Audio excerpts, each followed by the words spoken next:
One of my favorite stories from the scriptures is found in the life of Elijah. Elijah was this mighty prophet of God, and he was trying to do ministry at a really tough time in the history of Israel.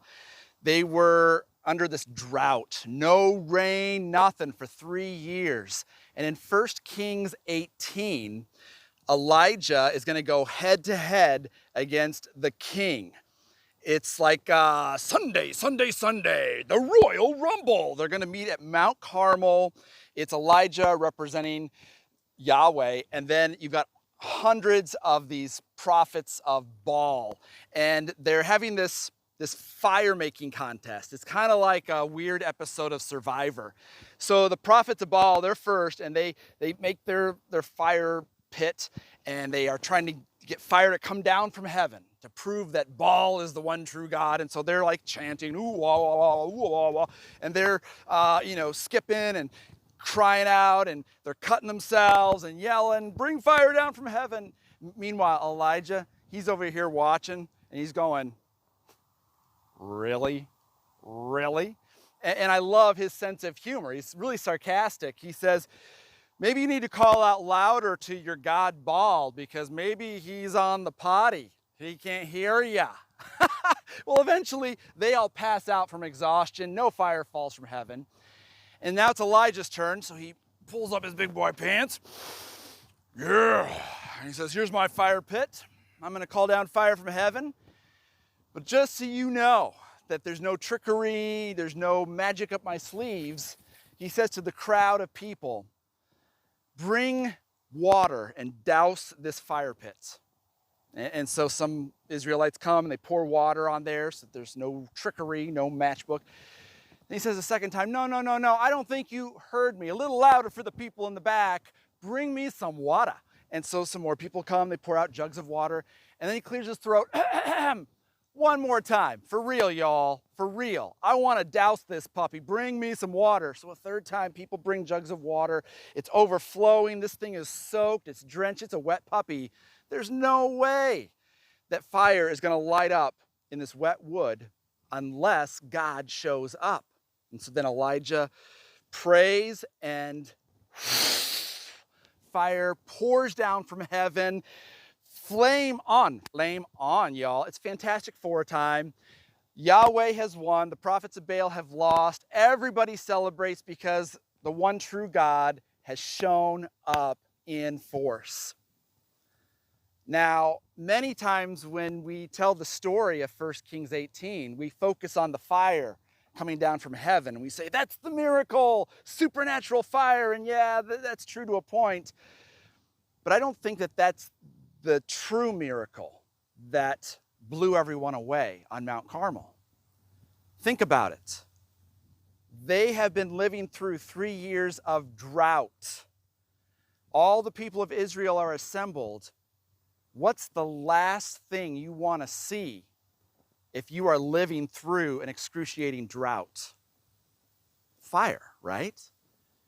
Because fire is going to take off and wipe out what little crops are left. What was the true miracle on Mount Carmel? I believe it was the water. Where did the water come from? I've been to Mount Carmel. There are no lakes, no rivers, there's nothing for miles and miles and miles. So when Elijah tells all the people to bring their jugs of water, where is the water from? It's from their tribes and from their homes. These people who have walked tens, hundreds, tons of miles on foot had to carry their water from their home to Mount Carmel. They live in the desert. If you don't have water, you don't have life. Literally, the thing that is most precious to them is their jugs of water. And so what is it that Elijah requires of the people? The first time he says, bring your water, and they pour it out. That would have been an act of sacrifice. Those people were trusting that God would provide for them if they gave up what was most precious to them. A second time, he says, hey, some of you are holding back. Bring me your water. So more people bring their water. And then the third time, he says, you don't really believe, do you? You have to trust God 110% here. Bring what is most precious. Bring your water. 3 times the leader had to challenge the people to make a supreme sacrifice. That's the miracle. That the people were willing to give up what they needed, what they had always known, in order to experience God in a fresh new way. And then after the miracle, the fire falls. What does Elijah do? He and his servant go up to the top, and he sends his servant over to the edge. He says, do you see any rain clouds? And the servant's like, I don't see nothing. I'm checking AccuWeather. No storms approaching. And so Elijah has to get down on his face and pray for God to release the rain. It says that he has to pray 7 times harder than a normal person before God releases the rain, which is the miracle. That's the end of the drought. That is life. Why am I sharing this story? If you want to go places that you've never been as a church, that means you will have to sacrifice and let go of things that are so precious to your church's culture. In fact, I would say that instead of thinking of your pulpit or your church online as an opportunity to yell and to point out, you've done this wrong. Sometimes people will say, Pastor, go up there and give them hell. No, I'm going to go up there and give them hope. They've already been through hell Monday through Saturday. And my platform at Life Church is not a platform of condemnation, but of conversation. I don't need to bring fire and brimstone on Sunday.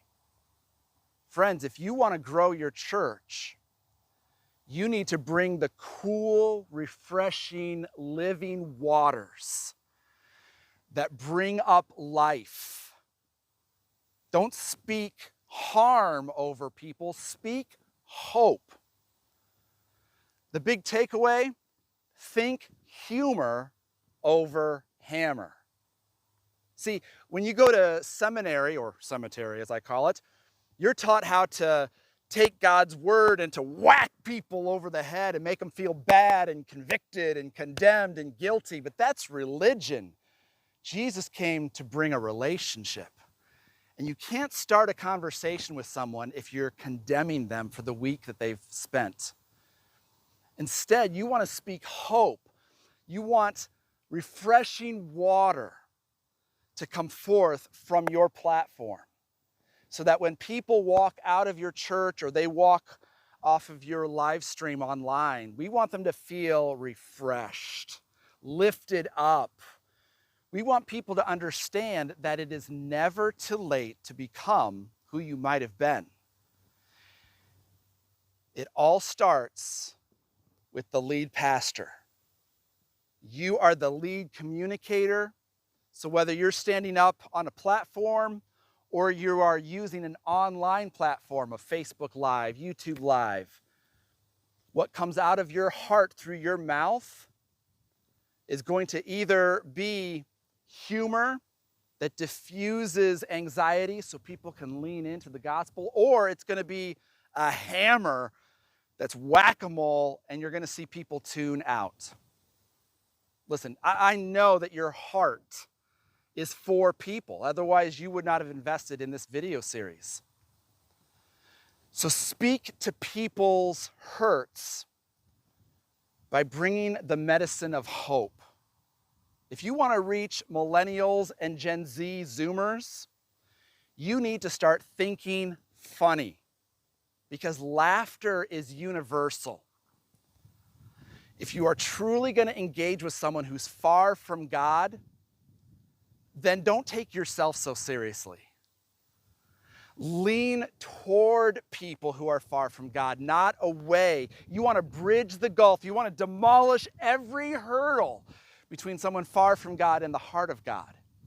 And listen, if you can get them to smile, to crack up, then you are halfway to winning over their hearts. There's a reason why TikTok is the #1 app for 20-somethings. It's because in 15 seconds, the viewer will see something that makes them think and makes them laugh. And if you can get someone laughing, they will lower their force fields, lower their self-defenses, and listen in, lean forward to the cool, rushing waters that only Jesus can offer. Think humor over hammer. If you're looking for resources, the simplest place to go is Netflix. Netflix has figured this out. They are releasing new stand-up comedy specials every single week. Why? Because people want to laugh. In a time when we are burdened with furloughs, we're uncertain about job security and paychecks, we're juggling kids and jobs at home. If you can make them laugh, then they'll open up to listen to your message. So maybe the best thing you can do is to watch more Jon Stewart and less John MacArthur. Maybe you need to sit down, watch a comedy special, and don't get offended by the F word. Come on, you've heard it before.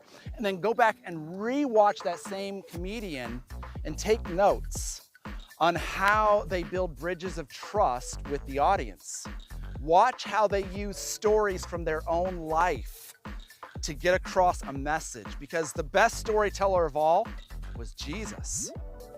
He always told stories because he knew that that's how the human brain works. We are wired to remember stories.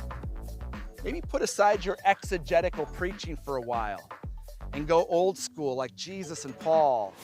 Tell some stories that connect to spiritual realities, stories full of hope, potential, and the future. Right now, everyone's scared and afraid and hunkered down, but you have the opportunity to speak humor over hammer, to share about what could be and what should be. The question is, are you willing to think funny? Take some time to read chapter 4 from Holy Shift, Humor over Hammer, and then discuss as a team, what is it that's holding us back from stepping into our future? What are you afraid of? What would it look like if you became fearless in reaching people far from God?